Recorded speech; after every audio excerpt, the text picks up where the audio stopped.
এই প্রশিক্ষণটি আপনারা অনেক সময় ইউটিউবে দেখে থাকবেন, যে প্রশিক্ষণে প্রত্যেকটা সৈনিকের চোখে কান্না চলে আসে।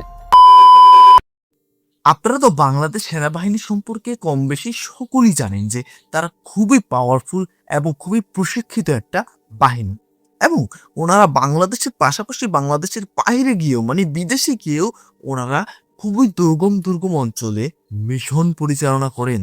তো ওনারা যে দুর্গম অঞ্চলগুলোতে মিশন পরিচালনা করেন, এই পর্যন্ত আসতে ওনাদের কিন্তু একটা কঠিন প্রশিক্ষণের মধ্য দিয়ে আসতে হয়, ঠিক আছে? এখন কথা হচ্ছে ওনারা কি কি প্রশিক্ষণ করেন। হ্যাঁ ভিউয়ার্সন, আজকে জানবো বাংলাদেশ সেনাবাহিনীর কিছু কঠিন প্রশিক্ষণ সম্পর্কে। ভিউয়ার্সন, আমি রুবাইত আছি আপনাদের সঙ্গে। Welcome to my YouTube channel with Rubait. আজকে আমি ডিফেন্স 24 বিডি ইউটিউব চ্যানেলে তো খুবই গুরুত্বপূর্ণ একটা ভিডিওর উপর রিয়েকশন দিতে যাচ্ছি। যে ভিডিওটার উপর রিয়েকশন দিতে যাচ্ছি, ভিডিওটার শিরোনামটা হচ্ছে বাংলাদেশ সেনাবাহিনীর সেরা 5টি কঠিন প্রশিক্ষণ। হ্যাঁ ভিউয়ার্স, আজকে বাংলাদেশ সেনাবাহিনীর সেরা 5টি কঠিন প্রশিক্ষণ সম্পর্কে জানবো এবং দেখব, এবং এই 5টি কঠিন প্রশিক্ষণ আসলে কতটা কঠিন এবং সেই প্রশিক্ষণগুলো কি আমাদের মতো এবং আপনাদের মতো সাধারণ মানুষের পক্ষে কখনো করা সম্ভব নাকি না, সেটা সম্পর্কে চলুন আপনাদের সঙ্গে একসঙ্গে মিলে সম্পূর্ণ ভিডিওটা দেখে বিস্তারিত বিষয়টাকে ইন ডিটেলসে জেনে আসি। Let's get started.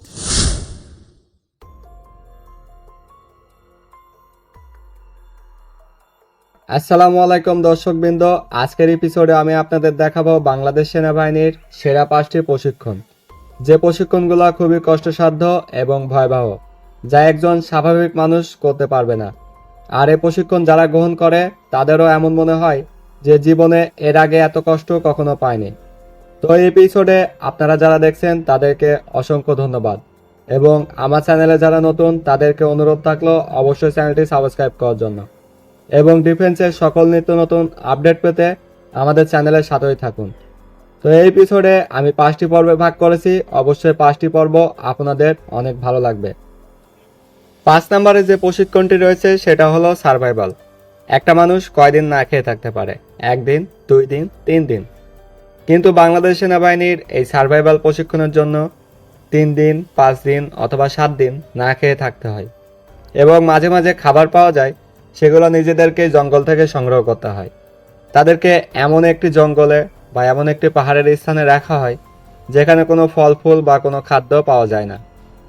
অন্যদিকে জঙ্গলের পরিবেশে রাত্রি যাপন করার জন্য, পশু পাখির হাত থেকে নিজেকে রক্ষা করার জন্য গাছের ডালে অথবা এমন কোনো নিরাপদ স্থানে বাসস্থান নির্মাণ করতে হয়, যা আসলে হুট করে একটা জায়গায় গিয়ে এরকম পরিবেশের সাথে খাপ খাইয়ে মানিয়ে চলা অসম্ভব হয়ে পড়ে।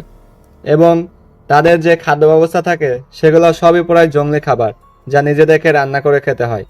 কিছু কিছু সময় যখন কষ্টের পরিমাণ মাত্রা অতিরিক্ত হয়ে যায়, তখন সরকারি বন্দোবস্তায় ব্যবস্থায় কিছু খাবার তাদেরকে দেওয়া হয়, এবং তা পরিমাণে খুবই স্বল্প, যা বাংলাদেশ সেনাবাহিনীর এই সার্ভাইভাল একটি কঠিন প্রশিক্ষণ হিসাবে সকল সৈনিকের কাছে গ্রহণযোগ্য। এই এপিসোডে দ্বিতীয় প্রশিক্ষণের মধ্যে রয়েছে রেপলিং জাম্প। আপনি কখনো মাথা নিচু করে লাফ দিয়েছেন কি? বা কখনো নেপালের ওই চিত্র দেখছেন যখন কোনো একটা ভাসমান ঝুলন্ত পাহাড়ের ওপর থেকে লাফিয়ে পড়ে? তো আপনার দেখতে তখন এটা কেমন মনে হয়? ঠিক এমনই সব প্রশিক্ষণের মধ্যে রয়েছে রেপলিং প্রশিক্ষণ, যেটা বাংলাদেশ সেনাবাহিনীর খুবই একটি কষ্টকর প্রশিক্ষণ। এটা শুধুমাত্র সাহসী এবং যাদের কঠোর মনোবল থাকে সেই সমস্ত সৈনিকরাই এই প্রশিক্ষণটি সম্পূর্ণ করতে পারে। একটি রশির সাহায্যে রশিটিকে হাত দিয়ে ধরে নিজের সম্পূর্ণ ব্যালেন্স হাতের উপর রেখে কখনো দড়িয়ে লাফাতে হবে, কখনো জাম্পের সাথে, অথবা কখনো ঝুলন্ত অবস্থায় মাথা নিচের দিকে দিয়ে উল্টা দিকে পড়ে যেতে হবে, যা আসলে একটি কষ্টসাধ্য প্রশিক্ষণ।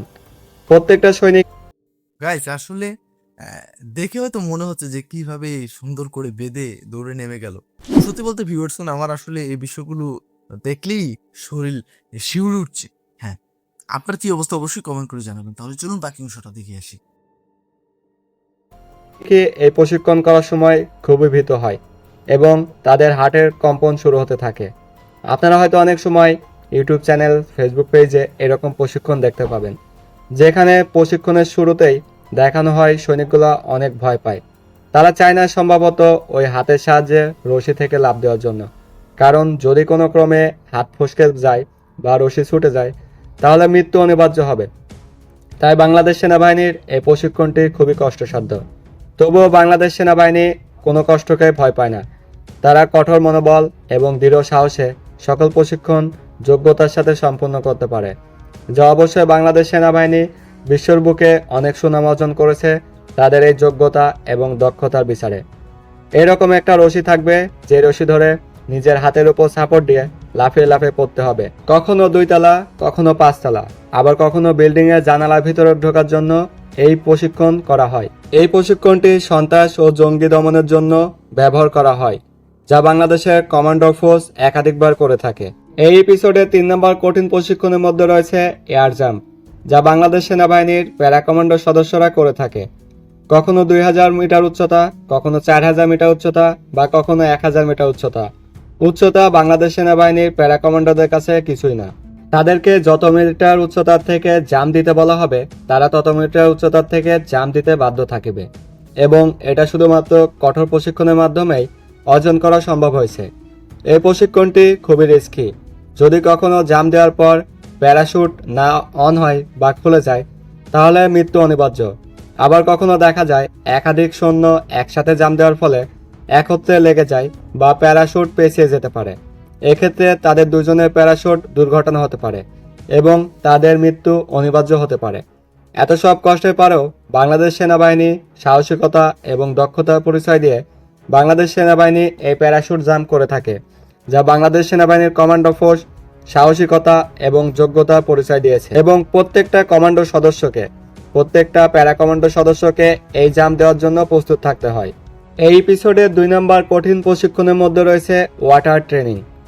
কখনো ড্রেন, অথবা কখনো ঘোলা পানি, অথবা কখনো নদীর পানি, অথবা হতে পারে এমন সব বিষাক্ত পানি যে পানিতে বাংলাদেশ সেনাবাহিনীকে মাঝে মাঝে প্রশিক্ষণের ক্ষেত্রে গাইস, এই যে পানিগুলোর কথা বলা হচ্ছে বা পানিতে নামানো হচ্ছে, আপনি হলে কি নামতেন কখনো? দেখুন, হয়তো এখন অনেকেই বলছেন যে আমরা সাধারণ মানুষ কেন নাম। আসলে যখন দেশের মধ্যে যুদ্ধ শুরু হয় তখন কিন্তু সৈনিকদের পাশাপাশি সাধারণ মানুষকেও যুদ্ধে অংশগ্রহণ করতে হয়, ঠিক আছে? তখন হয়তো অনেক পরিস্থিতি আসবে যেখানে আপনাকেও এমন হতে পারে যে সার্ভাইভ করতে জানতে হবে, ঠিক আছে? তো এটা আমি আপনাকে এমনিতে জিজ্ঞাসা করছি, আপনি হলে কি কখনো পারতেন এটা করতে? তাহলে চলুন বাকি অংশটা দেখে আসি। নামিয়ে দেওয়া হয়। শীতের বরফ ঠান্ডা পানিতে আপনাদের পুকুরে গোসল করতে কেমন লাগে একবার ভেবে দেখুন। কখনো রাত 10টায়, কখনো রাত 12টায়, আবার কখনো হতে পারে সকাল ভোরে অথবা কখনো সন্ধ্যাতে। যখন মন ইচ্ছা তখন বাংলাদেশ সেনাবাহিনীর যে সকল সৈন্য প্রশিক্ষণ গ্রহণ করে তাদেরকে পানিতে নামিয়ে দেওয়া হয়। এটা শুধুমাত্র প্রশিক্ষণের ক্ষেত্রেই করে ফেলানো হয়, যার ফলে এই প্রশিক্ষণটি একজন মানুষের পক্ষে খুবই কষ্টসাধ্য হয়ে ওঠে। আর এমনও মাঝে মাঝে হয়ে ওঠে যে এরকম পানিতে নামানোর কারণে তাদের শরীরে অনেক প্রকার চুলকানি হতে থাকে। দেখা যায় এমন কিছু সদস্য থাকে যাদের অ্যালার্জি থাকে। এই অ্যালার্জির ফলে তাদের সম্পূর্ণ শরীর ফুলে ওঠে, যা আসলে একজন মানুষ হিসাবে চিন্তা করতেও অবাক লাগে যে এমন সব কঠিন প্রশিক্ষণের সম্মুখীন হতে হয়। আবার আপনারা অনেক সময় দেখে থাকবেন ইন্ডিয়ার কিছু ভিডিওতে যেখানে প্রত্যেকটা সৈন্যকে পানিতে চুবানো হয়। বাংলাদেশ সেনাবাহিনীতে এমন চুবানো না থাকলেও এমন সব কঠিন প্রশিক্ষণের সম্মুখীন হতে হয়। একজন সিভিল মানুষ বা একজন সাধারণ মানুষ জীবনে কতবার সেই দূষিত বা নোংরা পানিতে নেমেছে, কারণ ছাড়া হয়তো কেউই একবারও নামে নাই। কিন্তু বাংলাদেশ সেনাবাহিনী কারণ ছাড়া অকারণে তারা একাধিকবার এরকম দূষিত পানিতে নেমে প্রশিক্ষণ গ্রহণ করে। এখন আপনারা বলতে পারেন যে পানিতে নামিয়ে এসব প্রশিক্ষণ করিয়ে লাভ কি? এই প্রশিক্ষণের একটাই মূল উদ্দেশ্য যে বাংলাদেশ সেনাবাহিনীর যে সকল সৈন্য থাকে তারা কতটা দায়িত্বের প্রতি সদয় সেটা যাচাই বাছাই করার জন্য, এবং বিভিন্ন সময় তাদেরকে একাধিক পানিশমেন্ট দেওয়ার জন্য এরকম প্রশিক্ষণ দেওয়া হয়ে থাকে। আপনারা বিভিন্ন ইউটিউব চ্যানেল বা ফেসবুক পেজে এরকম অনেক প্রশিক্ষণ দেখে থাকবেন। এর আগে বাংলাদেশ সেনাবাহিনীতে সাঁতার না জানলেও চাকরি হতো, কিন্তু এখন আর ওই সুবিধা নাই। এখন প্রত্যেকটা সদস্যকে অবশ্যই সাঁতার জানতে হবে এবং পানিতে তাদের দক্ষতা থাকতে হবে। যে সকল সদস্য এখন সাঁতার জানে না তারা বাংলাদেশ সেনাবাহিনীতে যোগদান করতে পারে না। এরকম অনেক কঠিন প্রশিক্ষণ দেখেছেন, যেখানে যে সকল সদস্য একটু সাঁতারে দুর্বল তাদেরকে অনেক কঠিন প্রশিক্ষণের সম্মুখীন হতে হয়েছে এবং অনেকে মারা গিয়েছে। বাংলাদেশ সেনাবাহিনীর সবচেয়ে কঠিন প্রশিক্ষণের মধ্যে 1 নম্বরে রয়েছে গ্যাগিং। এই গ্যাগিং সম্পর্কে আমার আর কিছু বলার নেই। এটা এমনই একটি কষ্টের প্রশিক্ষণ যে প্রশিক্ষণটি সব সৈনিকের করতে গিয়ে চোখে কান্না চলে আসবে। ঠিক এমনই কষ্ট দেওয়া হয়, হাত এবং পা বেঁধে মেরুদণ্ডের হাড়ের উপর এতটাই প্রেসার পড়ে এবং গলার উপরে এতটাই চাপ পড়ে, যা একটা মানুষের স্বাভাবিক ক্ষেত্রে চিন্তা করাও অনেক কষ্টসাধ্য। এই প্রশিক্ষণটি আপনারা অনেক সময় ইউটিউবে দেখে থাকবেন, যে প্রশিক্ষণে প্রত্যেকটা সৈনিকের চোখে কান্না চলে আসে। একটা সৈনিক এত সহজে কান্না করে না যখন কষ্টের মাত্রা এতটাই হয়ে যায় যেখানে সে কান্না করতে বাধ্য থাকে। সেহেতু এই প্রশিক্ষণ সম্পর্কে আপনাদেরকে আমার আর বলার কিছুই নাই। তো এটা হচ্ছে বাংলাদেশ সেনাবাহিনীর সবচেয়ে কষ্টের একটা প্রশিক্ষণ, যেটা গ্যাগিং নামে পরিচিত। এই প্রশিক্ষণটি বাংলাদেশ সেনাবাহিনীর সকল সদস্যকেই প্রায় করতে হয়। তো আজকের এপিসোড আমাদের এই পর্যন্তই। দেখা হবে আবার কোনো নতুন এপিসোডে। এখনো যারা আমার চ্যানেলটি সাবস্ক্রাইব করেন নাই, অবশ্যই সাবস্ক্রাইব করে রাখবেন। ভিউয়ার্স, সম্পূর্ণ ভিডিওটা তো আপনারা দেখতেই পেলে, আশা করি আপনারা বিস্তারিত সবকিছুই বুঝতে পেরেছেন এবং জানতে পেরেছেন। সত্যি বলতে আমার শরীর পুরো শিউরে উঠেছে। আপনাদের কি অবস্থা অবশ্যই কমেন্ট করে জানিয়ে থাকেন। সত্যি বলতে বাংলাদেশ সেনাবাহিনী আরো কি কি প্রশিক্ষণ করে সেই সম্পর্কে সব তথ্য তো আপনি অনলাইনে কখনোই পাবেন না, কারণ সেনাবাহিনীরা অনেক অনেক অনেক গোপন প্রশিক্ষণ করে থাকে, যেটা সম্পর্কে সাধারণ মানুষের জানা সম্ভব না এবং সোশ্যাল মিডিয়া তো দূরের কথাই। তো যেগুলো সম্পর্কে দেখলাম এবং জানলাম, 5টি কঠিন প্রশিক্ষণ সত্যি অত্যন্ত বেশি কঠিন এবং অত্যন্ত বেশি নিজের যেই ঘিন রয়েছে ভিতরের সেটাকে বিসর্জন দিয়ে করতে হয়। আসলে একজন সাধারণ মানুষ যখন সেনাবাহিনীতে যোগদান করবে, তখন সেই সাধারণ মানুষের পক্ষে এই ধরনের প্রশিক্ষণগুলো করা আসলেই কষ্টদায়ক। তবে যেহেতু সে একজন সৈনিক হতে যাচ্ছে এবং দেশকে রক্ষার কাজে সে নিয়োজিত হতে যাচ্ছে, সেক্ষেত্রে তাকে অবশ্যই এই কাজগুলো করতে হবে এবং এই কাজগুলো দ্বারা তাকে প্রশিক্ষিত হতে হবে।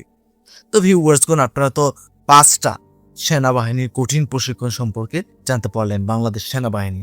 তো এই 5টার মধ্যে আপনার কাছে কোন প্রশিক্ষণটা সব থেকে বেশি কঠিন মনে হয়েছে অবশ্যই কমেন্ট করে জানাতে ভুলবেন না। তো ভিউয়ার্সগণ, এ ছিল বিস্তারিত। তো আজকে সম্পূর্ণ রিঅ্যাকশন ভিডিওটা আপনাদের কাছে কেমন লেগেছে, যদি ভালো লেগে থাকে আপনারা চাইলে আমার ইউটিউব চ্যানেলে সাবস্ক্রাইব করতে পারেন, ভিডিওতে লাইক করতে পারেন।